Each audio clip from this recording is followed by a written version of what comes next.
The most powerful person in any room is usually the quietest one. You already know this. Somewhere deep down you have felt it. That strange pull toward the person who says nothing. The one who watches, who waits, while everyone else fights for attention. That person collects information. And here is the uncomfortable truth. You have been doing it wrong. Every time you rushed to explain yourself. Every time you filled the silence with words that didn't need to be said. Every time you revealed too much too soon.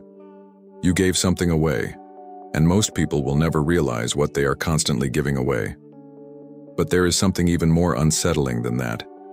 Something I am going to show you today. A pattern so deeply embedded in human behavior that once you see it, you cannot unsee it. Stay with me. Because what comes next changes how you walk into every room for the rest of your life. Most people believe that confidence is loud. That influence comes from speaking more, arguing harder, making yourself heard. Society told you this. Schools rewarded it. Social media crowned it. They were wrong, and Machiavelli knew it 5 centuries ago. In his private notes, Machiavelli observed something that courts, kings, and advisors refuse to accept.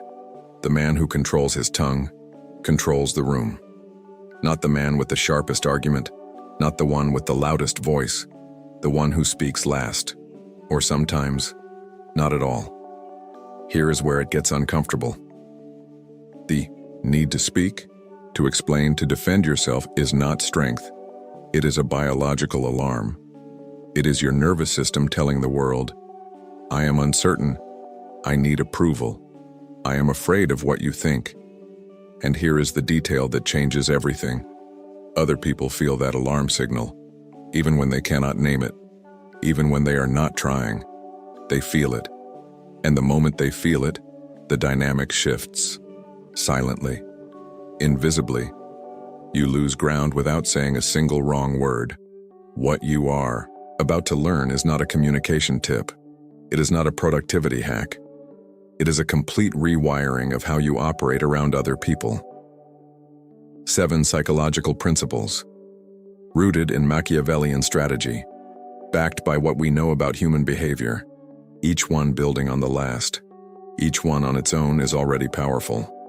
Together they create something most people will never understand about you. And I am saving the most important one for last. Because without the others, it makes no sense. But once you arrive there, you will never approach silence the same way again. Let's begin. The human brain is wired to fill silence. This is not a flaw. It is ancient. For thousands of years, silence from another human meant danger, a predator, a threat, an ambush. So the brain learned to interpret quiet as something to resolve, something to decode, something to fear. And because people fear silence, they rush to fill it. They talk, they confess, they reveal, they offer information that was never asked of them. Think about the last negotiation you witnessed. Think about the last argument you had. Who spoke more, and who came out ahead? Silence is not emptiness. Silence is pressure. And pressure, in human relationships, always forces a reaction. Always. Few people realize this, but those who do, use it every single day. The first principle is the hardest to accept. Silence is not passive. It is one of the most aggressive tools you can deploy. When someone makes an accusation, or a demand, or tries to provoke you into reacting, the expected response is words, an explanation, a defense. Instead, say nothing, hold their gaze, wait. What happens in those seconds is fascinating. The other person becomes uncomfortable. That discomfort belongs to them, not you. And in trying to escape it, they often start talking. They revise what they said. They apologize. They offer more than you ever asked for. There is a reason skilled interrogators use silence more than questions. It works on something deeper than logic. It works on the nervous system itself. But silence alone is not enough. There is something underneath it that makes it work. And that leads to the second principle. Every time you explain yourself without being asked, you signal insecurity. The need to justify a decision is the unconscious admission that you are not sure the other person will accept it. And that uncertainty is contagious. Once they sense it, they question you too. Think about the people you find most naturally compelling, the ones who walk into a room and something about them commands respect before they say a word. They do not explain their choices. They make them, quietly, completely, and they move on. Machiavelli wrote that a prince who constantly explains his decisions reveals the fragility of his authority, because a man who is certain of his power has no need to convince anyone of it. And what you are about to hear next is something most people never connect to silence, but it is the invisible engine behind everything. There is a type of power that looks like passivity. It looks like sitting back, listening more than speaking, letting conversations develop before inserting yourself. To an untrained eye, it looks like weakness. To Machiavelli, it was one of the most sophisticated forms of intelligence gathering. When you speak early, you reveal your position, your priorities, your blind spots. When you wait, others do the revealing. And information is currency. The person who knows the most about everyone else in the room while revealing the least about themselves holds every card.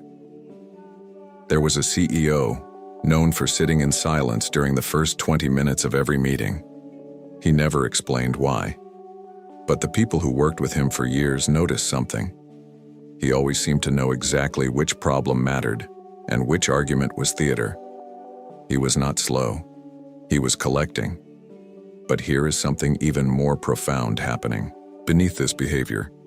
And it connects directly to why some people command loyalty without asking for it. People are drawn to mystery.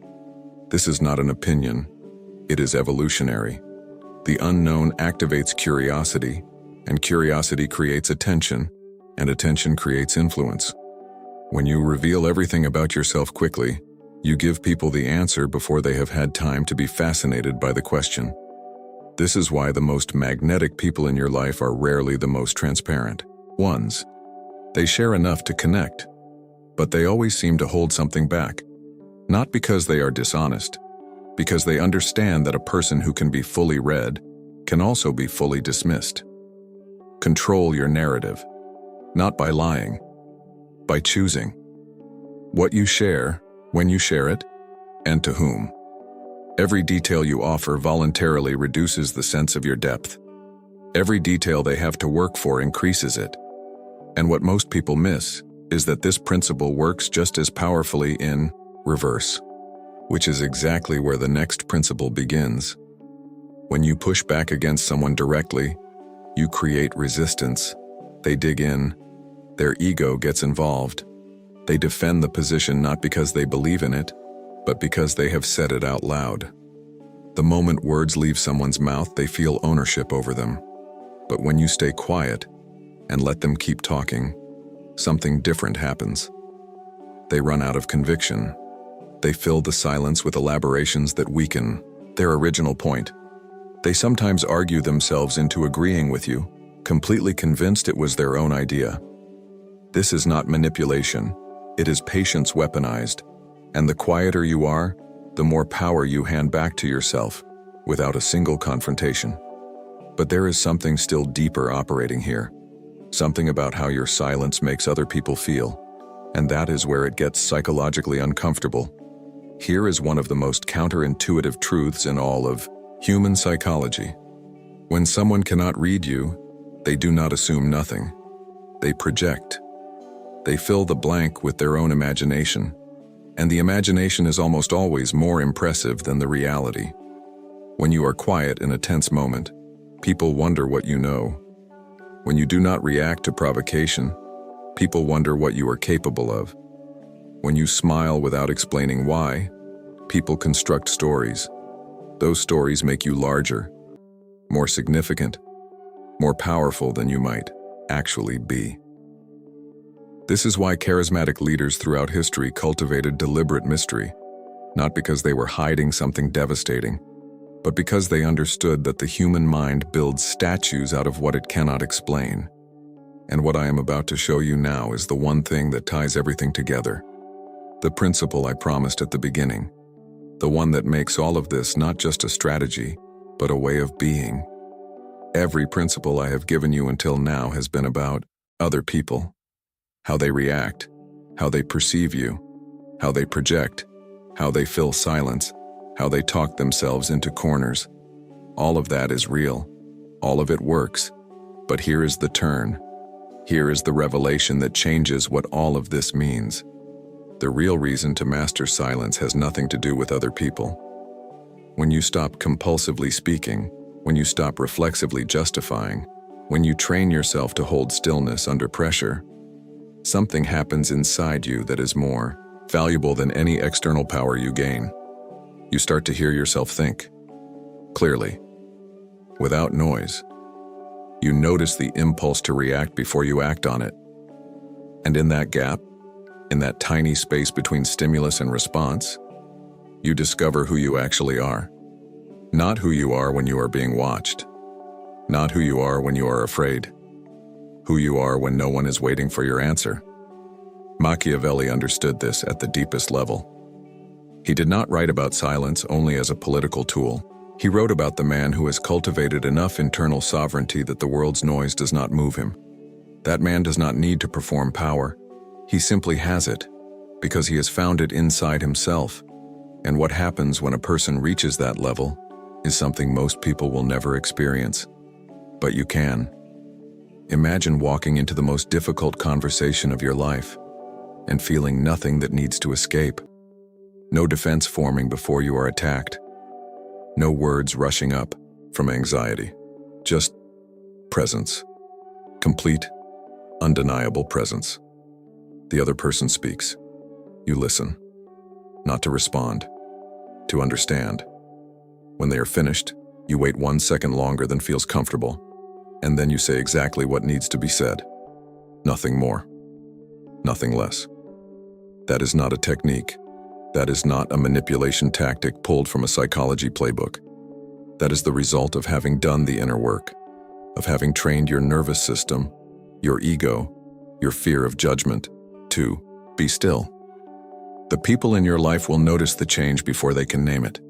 They will feel it in how you hold yourself, in how you do not flinch, in how you no longer need to convince anyone of your worth, because you have stopped trying to convince yourself. That is when silence stops being a strategy and becomes a state of being.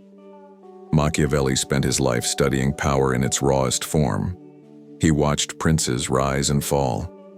He saw brilliant men destroyed by their own vanity. And what he recorded quietly in exile was this: the most dangerous man in any court is not the loudest one. It is the one who has nothing to prove. You do not need to become cold.